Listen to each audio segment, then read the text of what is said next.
this is what happens when you run in the rain.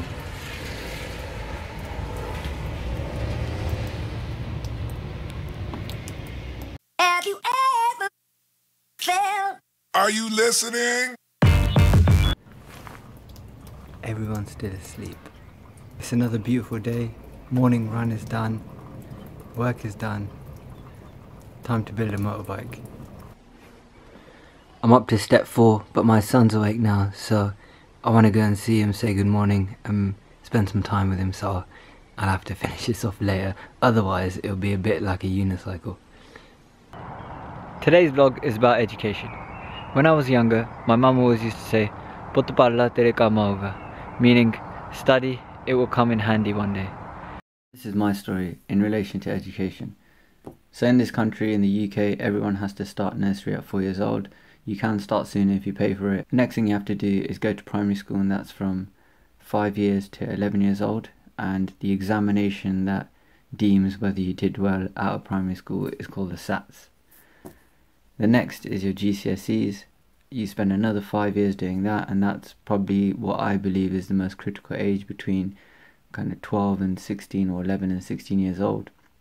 Because that's when you have a lot of awareness about yourself and you're kind of finding yourself. So I think that period potentially shapes you as well as the next period.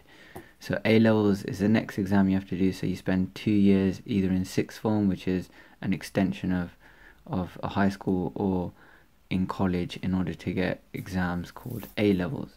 So your GCSEs dictate whether you can get into a good college, and if you get good A-levels, that dictates whether you can get into a good university.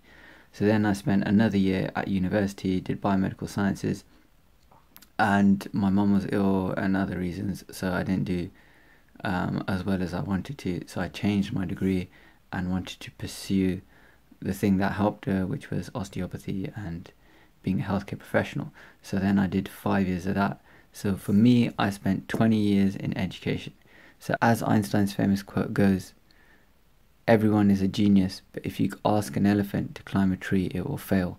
So maybe just having one system of education for every person isn't suitable, and maybe this career path doesn't suit everyone.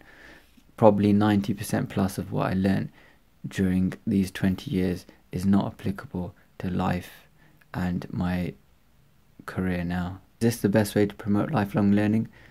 Now as a healthcare professional, I need to constantly learn, update my skills and knowledge, and I need to have a thirst for knowledge. Is this method of teaching the best way to instill that spirit of lifelong learning with somebody? The second question is, are you just teaching people to memorize? So this system, if you can be really good at reading a book, remembering what it says and regurgitating it in an exam, you can excel through most of these types of assessments, especially in the earlier days. Is that really what we want to be teaching people? The third thing is, when do you get taught life skills? So when do you get taught about money management, about conflict resolution, about building relationships, about character building? So what if you want to become a mechanic? You have to do 15 years of education to become a mechanic, which is a practical trade. It just doesn't make sense to me. So I think education is important. I've been very blessed to have an opportunity to get it.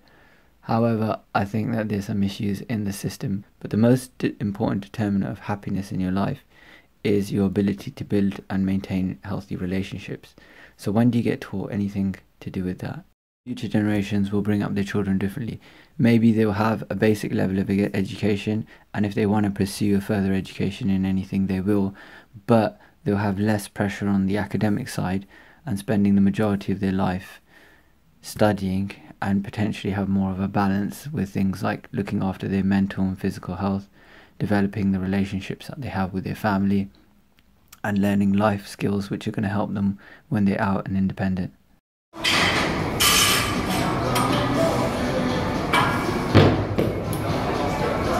That is not a flattering t-shirt. Walking through Hackney High Street, and amongst all the people trying to get money out of you, you do see some random acts of kindness which are really touching.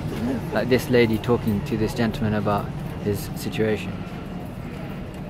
The amount of homeless people you walk past on a daily basis in London is amazing, considering it's such an affluent city.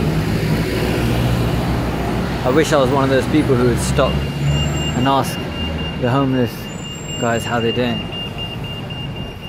I always want to do it but never actually get around to doing it. But can never actually bring myself to do it. I mean, what's the worst that could happen?